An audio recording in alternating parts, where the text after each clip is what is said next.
तो मैं जो कदम सरकार ने और धर्मेंद्र प्रधान जी ने लिया उसका स्वागत करता हूं, सम्मान करता हूं और सभी देशवासियों को बधाई देता हूं कि ये एक लोकतंत्र की जीत है जो आज हमने देखा और इसे ऐसा ही आगे भी हम सुरक्षित रखें लोकतंत्र को भारत में।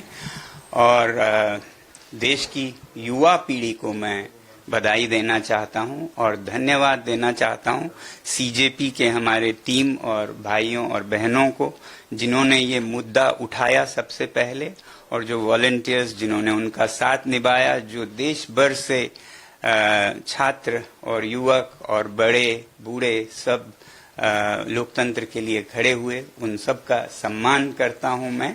और सबसे बड़ी बात कि जिस तरह से उन्होंने शांति बनाए रखा जहां ये प्रदर्शन हो रहे थे, कुछ जगहों पे दुर्भाग्य है कि छुटपुट घटनाएं भी देखी।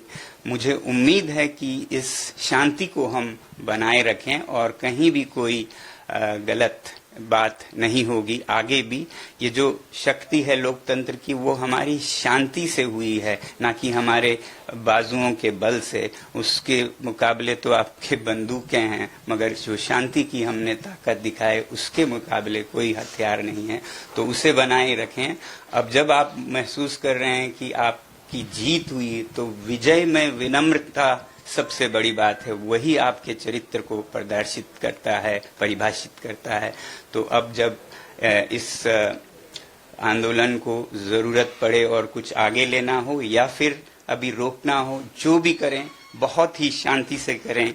मैं ये उम्मीद करता हूं कि एक तरफ जब जवाबदेही हमें मिली इस बार की, तो अब सुधार पर काम करने की जरूरत है। केवल एक इस्तीफा से, रेजिग्नेशन से राष्ट्र नहीं बनता है।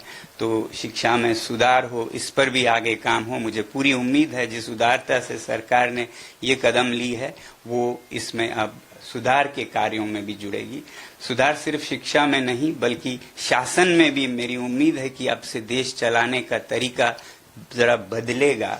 जहां भय है वो नहीं बल्कि प्यार मोहब्बत से देश को चलाया जाएगा और अन्याय न होकर सत्य के रास्ते पे चलाया जाएगा।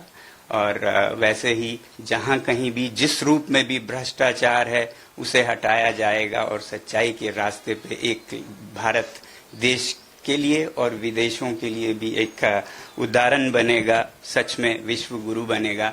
ऐसी मेरी आशा है कि ये एक नया भारत की शुरुआत होगी। मैं उम्मीद करता हूं सरकार से कि इस बदलाव के साथ ही बहुत से और बदलाव भी लाएंगे शासन चलाने के तरीकों में भी।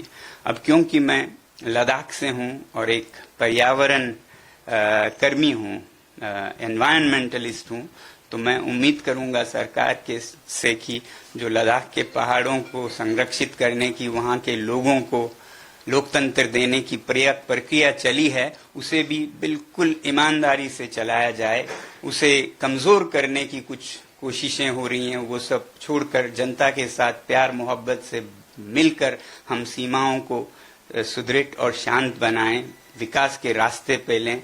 तो लद्दाख में बहुत ही ईमानदारी से लोगों के साथ ये प्रक्रिया जारी हो। बल्कि हमारे पड़ोसी राज्य जम्मू कश्मीर में भी, जहां भी लद्दाख में हो, जम्मू कश्मीर में हो, जो लोगों से वादे किए हैं स्टेटहुड के, लोकतंत्र की, वो वहां भी बहाल हो, ये हमारी उम्मीद है। ये तो मैं अपने हिसाब से कह रहा हूं क्योंकि मैं उस इलाके से आता हूं।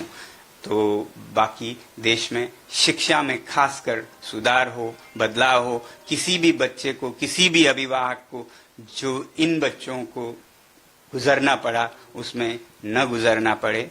मैं आभारी हूं पूरे देश का और युवा पीढ़ी का और सरकार का भी बहुत बहुत धन्यवाद।